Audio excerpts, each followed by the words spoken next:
prinsip berikutnya, enthusiasm makes the job easier. Enthusiasm apa? Antusiasme ya. Antusiasme membuat pekerjaan menjadi jauh lebih gampang apa-apa. Ya, semua orang tapi saya orang yang sangat antusias. Tapi kalau kita senang dengan pekerjaan kita, biasanya otomatis kita akan antusias karena dengerin ketemu orang yang satu hobi sama kita. Jadi maksudnya dia mungkin kalau kita mau urusan properti, kalau akhirnya invest ke properti, ya harus antusias ya. Kalau cuma beli pertama sih biasa aja, nggak apa-apa. Tapi kalau memang bidangnya mau terus invest di properti, ya mesti senang. Kebetulan saya ada satu klien, dia pengusaha terkenal sekali, public figure sebetulnya, tapi umurnya udah hampir 70 waktu ketemu saya.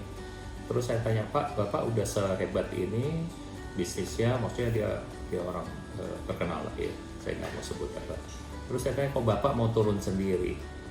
Terus dia bilang, dan dia antusias ya, maksudnya dia senang dengan kerjanya. Padahal di industri lain itu dia udah hebat banget, tapi dia masuk ke industri yang bukan industri dia, dan dia antusias, dia mau belajar, dia datang sendiri naik mobil mewahnya datang ke kantor.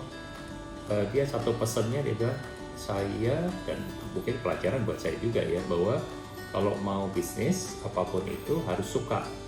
Jadi kalau sampai dia nggak suka bidang properti ini, ya dia nggak akan mau masuk ke situ. Itu saya ketemu dia 10-15 tahun yang lalu mungkin, dan sampai hari ini dia mungkin itu project dia pertama atau terakhir saya nggak tahu, tapi cukup berhasil. Dia teliti kerjanya, tapi kembali lagi antusias itu bisa timbul karena kita sadar bahwa ini bidang kita suka. Kalau nggak suka ya pindahlah ke tempat yang kita suka supaya bisa antusias terus kan. Dan antusiasme itu kan kayak menular ya. Jadi di dalam pekerjaan kita, dalam apapun, saya pun harus terus belajar untuk mengingatkan diri saya. Kalau kita nggak suka dengan kerjaan, ya berusaha menyukai. Biasanya kalau kita ekspor, kita fokus, lama-lama kita senang, ya antusias sendiri. Untuk kita semua jadi menarik. Prinsip berikutnya, the more you learn, the more you can earn. Maksudnya apa tuh? The more you learn, makin kita banyak belajar, makin kita dapat banyak ya. Jadi orang yang ya ini khusus buat anak muda, kita yang tua belajar terus ya. Bukan untuk duitnya lagi, tetapi lebih untuk jadi blessing buat orang lain, bisa melayani lebih baik dan makin senang dengan kerjaan karena kita makin ngerti. Makanya harus fokus ke bidang yang kita suka supaya tadi belajar dapat lebih banyak. Uang bukan cuma uang ya, earn itu kadang-kadang bukan hanya uang, tetapi blessing buat orang ya, bisa bantu orang dengan lebih gampang.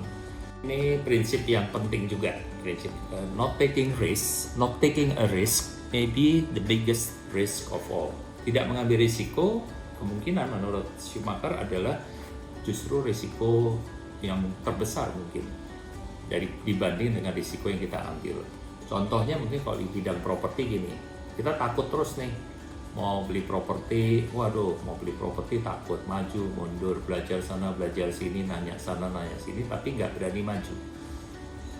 5 tahun 10 tahun lagi pada waktu daerahnya menjadi berkembang, naik, teman-teman kita yang agak lebih berani, dia udah propertinya naik mungkin 2 kali lipat misalnya, atau 50%. Sementara kita yang nggak berani, ya udah ketinggalan kereta. Kita udah mau masuk, terlalu tinggi harganya.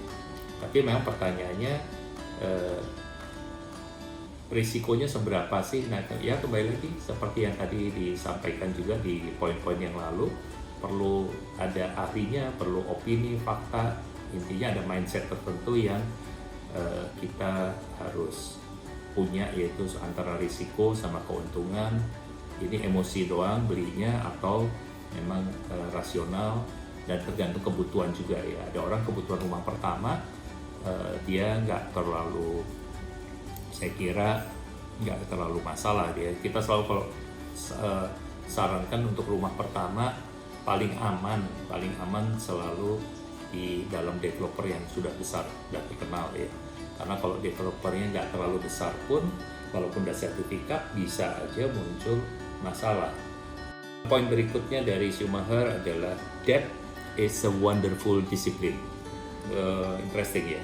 Jadi utang adalah disiplin yang seru gitu ya, yang menarik, wonderful disiplin. Jadi orang ada berbagai teori sih ya. Ada orang bilang harus utang banyak supaya bisa diputar uangnya. Kalau dalam hal properti, pertanyaannya kita beli properti cash apa utang? Untuk anak-anak baru lulus sekolah habis itu kerja, hampir 90% mereka beli dengan KPR. Wajar juga, dan apakah oke nggak?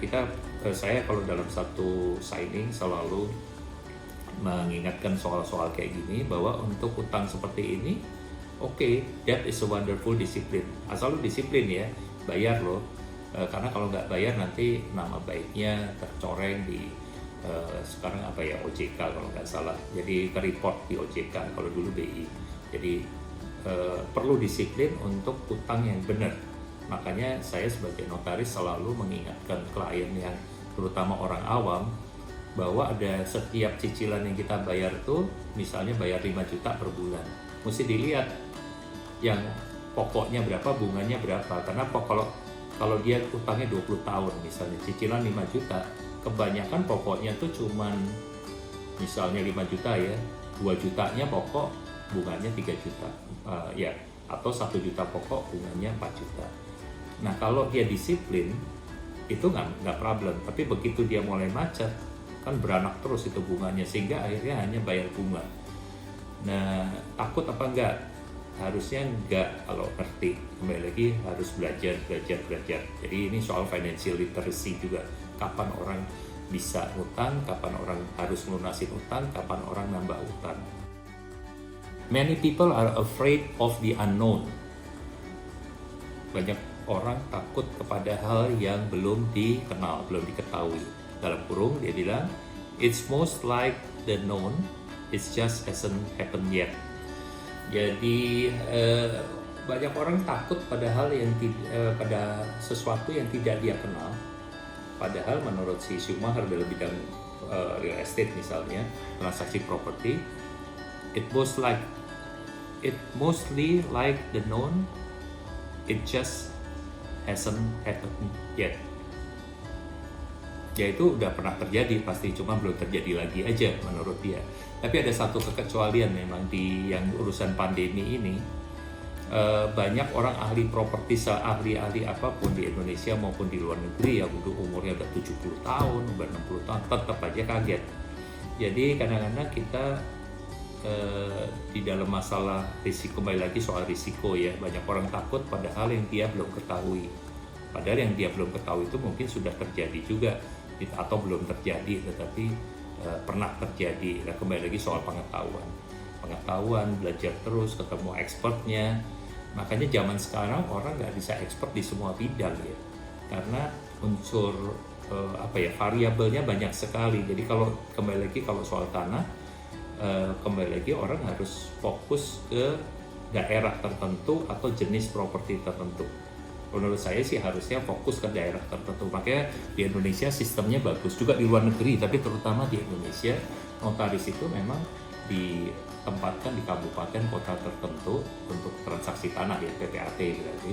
Karena memang benar pemerintah melihat bahwa kalau misalnya dia bukan di daerah itu, kemungkinan salahnya itu lebih besar. Kalau sebagai lawyer bisa ya, dalam arti belajar ini belajar itu, tapi tetap ujungnya yang tiap hari transaksi properti itu kan notaris tiap hari, karena by nature dia PPAT by law gitu ya. Jadi kembali lagi tadi, many people are afraid of the unknown. Pesannya adalah yang nggak usah takut, karena yang bagi kalian unknown, tidak diketahui, bagi banyak orang di situ ya tiap hari itu dia lihat.